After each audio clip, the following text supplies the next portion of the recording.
So now it's time to move on up to the middle burner, which we've done a lot of work on in the past. But I'd like to share with you point of the week, okay? And this is another awesome point.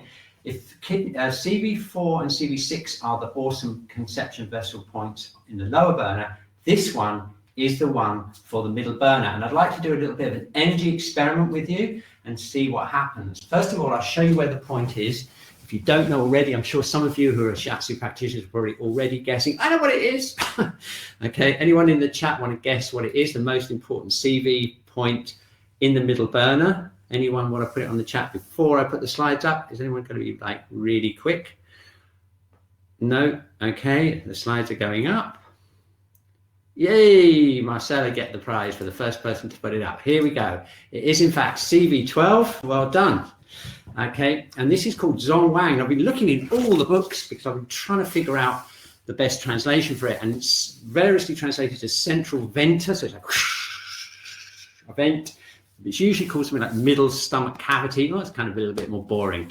Okay, this is like a super important point because it harmonizes the middle burner.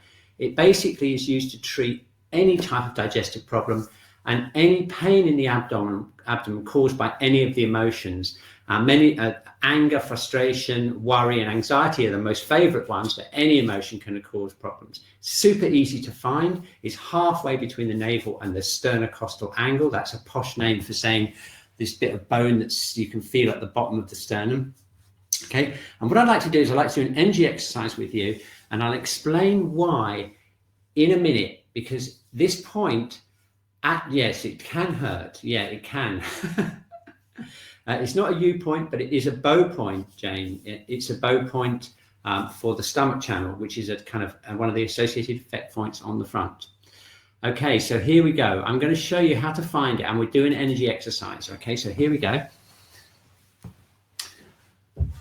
Right, okay, I'm sure you can find it. It's really super easy to find. You find your sternum, you go down until you feel this like little sternum angle here, and like Basti says, it's like the xiphoid process also is there. It's just the last bit of bone you can feel before you get into the sort of abdomen. Find where your navel is and go halfway, and that's exactly where it is. Okay, so what we're going to do is once you've found it, we're going to energize our hands, and we're going to do an energy exercise. I'm going to get you to send chi into that point, and I'd like to find out what happens to you.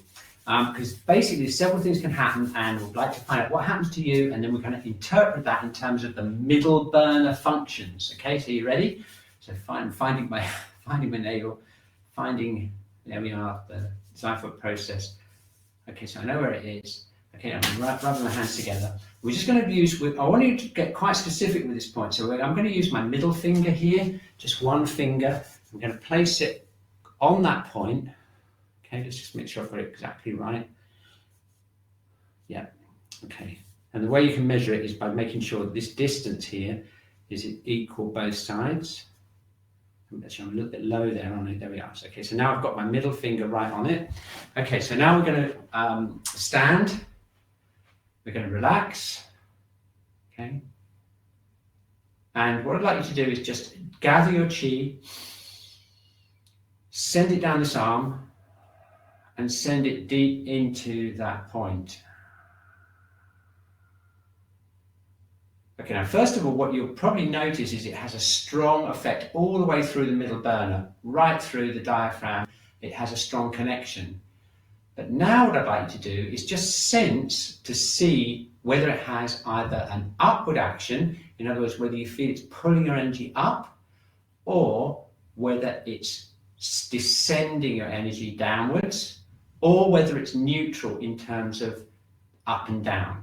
So you might find it's going like this, feeling like it's pulling your energy up. You might find alternatively that it's making your energy go down, so you feel this downward movement from that point, or it may be neutral, in which case you just feel it connecting with the local area. Okay, so let's just do a few breaths and see what happens. We're going to do 3 breaths, send the chi down here into that area, and just notice what happens. Are you ready? Okay, so we're going to breathe in. Okay, keep that arm relaxed, breathe out, send the chi into the area from the fingertip. see what happens. Okay, breathe in, breathe out, Send the chi through the point.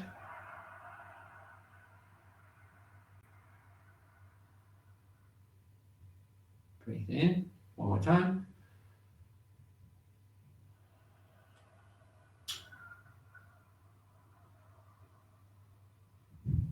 Okay, excellent stuff. Now I'm going to shake out and just reflect on that. Do you think it generally had a downward action for you, an upward action, or was it neutral? And we'll find out. I'm going to run a poll, which I've got ready already. Here we go. When you worked CV12, which way did you feel the action of the point? Did you feel it downwards, upwards, downwards, neutral, or you're not sure? Okay, so here we go.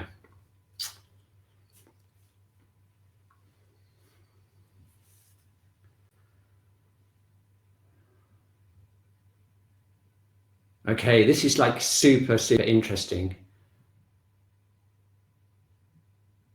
Right, okay, it's not a problem if you were neutral or not sure, that's fine. It's just because because basically you haven't, what that means is you're a lucky person because you don't have a strong imbalance between your spleen and stomach. And I'll just explain what's happening. Now, the interesting thing is that the vast majority had a downward action there. And the reason, the downward action is the action of the stomach. Okay, the stomach and spleen need to be in harmony for the digestive area to work correctly. Okay, most of us had problems or issues in the upper part of the body, which indicate that we need to strengthen the downward action, and that the stomach, out of the stomach and spleen pairing, is the one that keeps energy down. It stops you from burping, being sick, and regurgitating things. It keeps the food going downwards. The spleen, however, holds energy up in the body. So if you felt this upward action, it means that point is acting more on the spleen channel and less on the stomach. Okay, so that's a really good self-awareness exercise. And it'll give you an idea of whether the stomach and the spleen need more work. And that's exactly what we're going to do right now. So basically, if you felt a downward action, when we do the stomach and spleen exercise in a moment, what you'll need to do is emphasize the downward action down the stomach channel. And then when we do the spleen, if you felt an upward action in CV12, that means your spleen, it's tuning into your spleen. And it's strengthening your spleen function. So you need to focus on that when we do the stomach and spleen. And then you'll get optimum benefit from the next bit of doing. If you found it neutral, you wasn't sure, it doesn't matter because it means it's kind of in the middle and it won't matter.